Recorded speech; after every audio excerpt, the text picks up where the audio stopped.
Good morning and welcome to Newsfirst Prime Time Sunrise.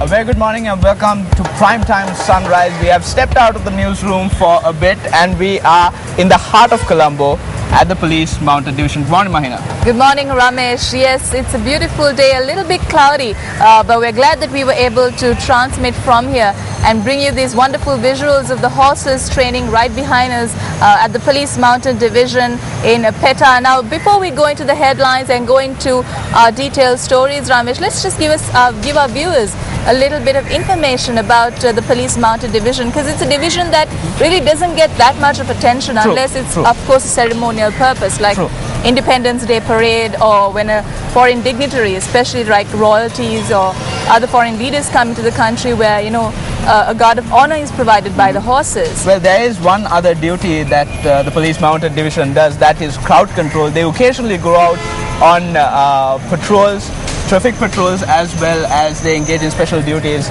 during peraharas as well. That's another thing. Now, interestingly, this division started in 1921 and it was formerly only restricted to the British. Because obviously it was started during the British colonial rule, but the Police Mounted Division, including Ceylonese citizens, was established in 1956, and it has come a long way from the Australian thoroughbred horses that were in this division. Now we see horses from France and other countries, including our closest neighbour India, also being a part of this elite division that is actually rather majestic, Ramesh. If you look at these horses training behind us, and the training, Ramesh, really involves equestrian events like pegging, hurdles and gymkhana riding. And obviously the trainers or the police officers who mount these horses have to be, you know, have a special training for this. Yes, special training, and also athletic, because it's not very easy to, you know, control horses, especially out in the traffic. We see them in Peta and the Fort area during early morning traffic, and also during the evening traffic hours. Indeed. Now we have a special story coming up later on in the news bulletin, but before that, let's head in for today's headlines. Rains forecast for several areas in the island today. Drought continues to affect the north-central province. Problems over the quality of drinking water supply through irrigation reservoirs. 2 police officers attacked while on duty in Panama. Arab League holds urgent meeting with Palestinian delegation in Cairo over Gaza conflict. US actor Robin Williams found dead in apparent suicide.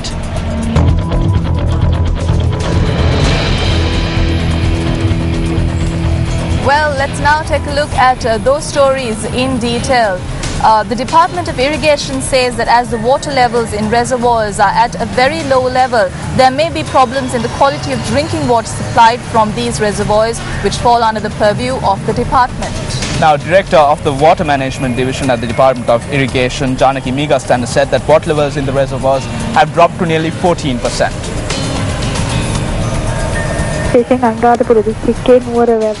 Water Supply and Drainage Board is supplying drinking water for drought-affected areas through some reservoirs of the Irrigation Department. In the Anuradhapura district, water is being supplied from Nuwarawewa, Tissavawa and Thuruvilla tanks.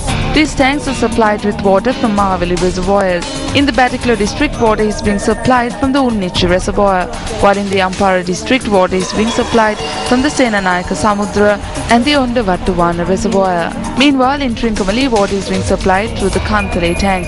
However, the water levels in these reservoirs are at low level. Though we were able to supply water from these reservoirs, we cannot guarantee quality of the water due to the heat and the reducing levels of water.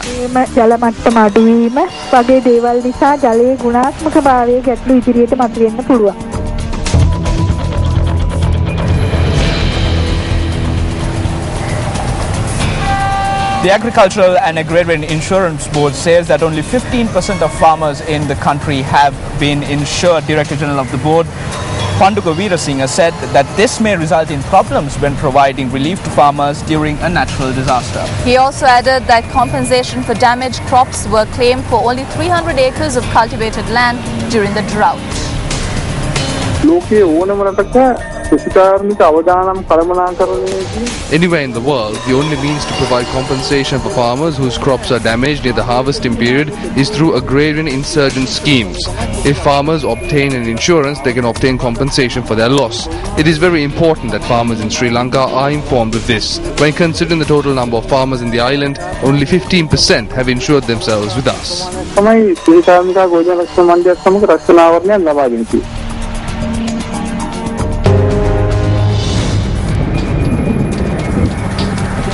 If you're just joining us, we're coming to you live from the Police Mountain Division here in Peta. As you can see, we have a guard of honor provided to us as well, Ramesh, this morning as we bring you prime time sunrise from the Police Mountain Division.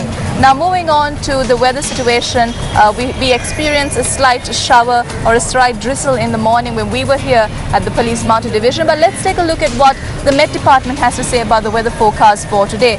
Now the department forecasts showers in several areas in the island today, including in the western Sabragamua and central provinces and also in the Gaul and Mapra districts. Duty meteorologist Jeevan Karunaratne has more details. Several spells of showers will occur in the western, Sabragamua and central provinces and in the Gaul and Mapra districts. Showers may spread to the northwestern province too. Thunder showers will develop at a few places in the north, central, and eastern provinces during the afternoon or evening. There may be temporary localized strong misty thunder showers. General public is kindly requested to take adequate precautions to minimize the damage caused by lightning activities.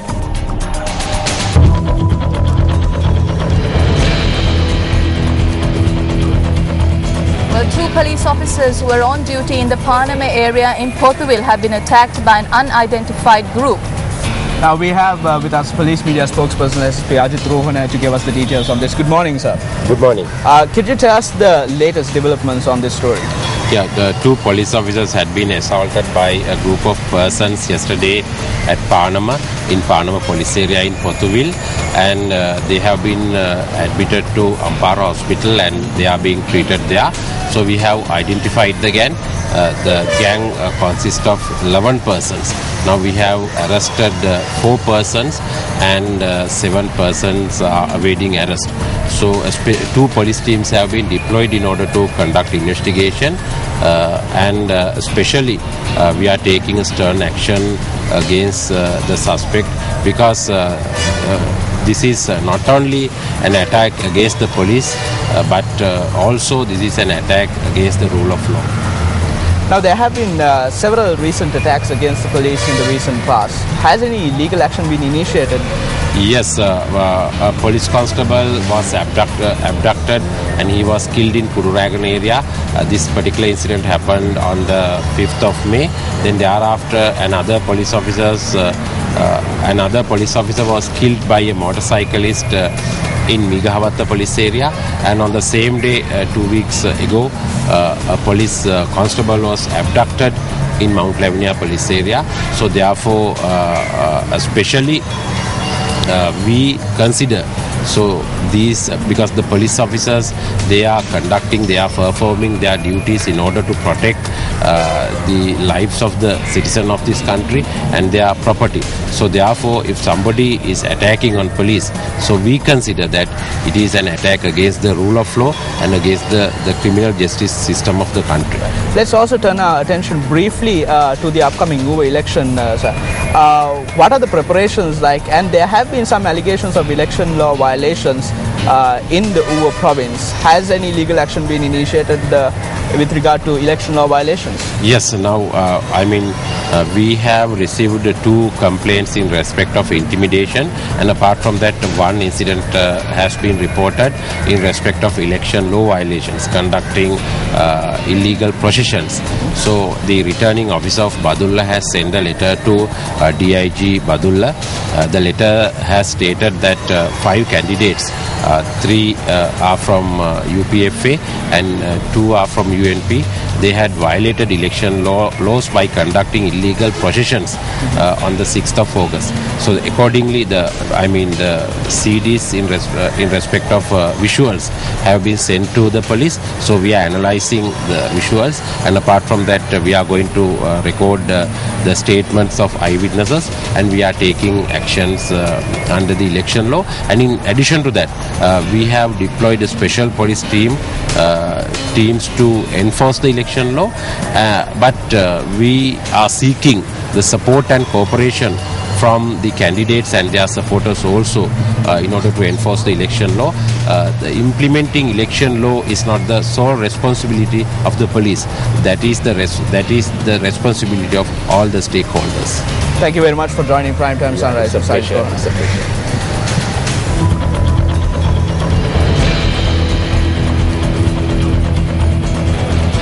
Now, of course, Ramesh, as we started off the bulletin, we gave our viewers a bit of insight into the location we are at. It's a very special location. And do you know an interesting fact, Ramesh?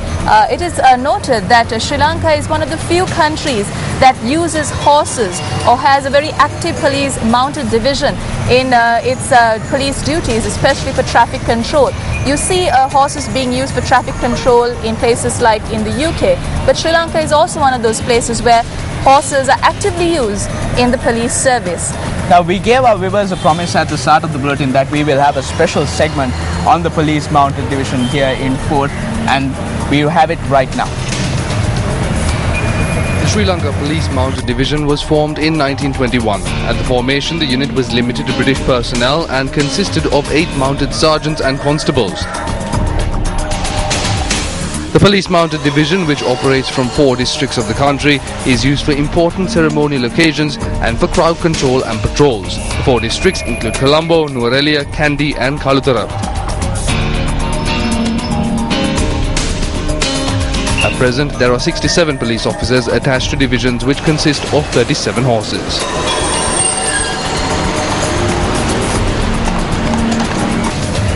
Well, that brings to an end today's special edition of Primetime Sunrise. Before we conclude the news, there are a few people who have really helped us to come here and telecast the news from this different location, giving our viewers also a different experience, Ramesh. One of those people are obviously the OIC of the Police Mountain Division, who really organized these police officials to come here and engage in their daily exercises while the telecast is on the news. And also to our special guest this morning, police media spokesperson SSP Ajit Rohana, for coming here and sharing his views on one of our headline-making stories on the bulletin today, and also the editorial and the technical staff at Newsfirst. With that, we conclude today's edition of Primetime Sunrise. I'm Mahina Bongzo. And I'm Ramesh Rugal Bandara. Have a pleasant day ahead. Hotline 0114-896-896. www.newsfirst.lk. Feedback at newsfirst.lk.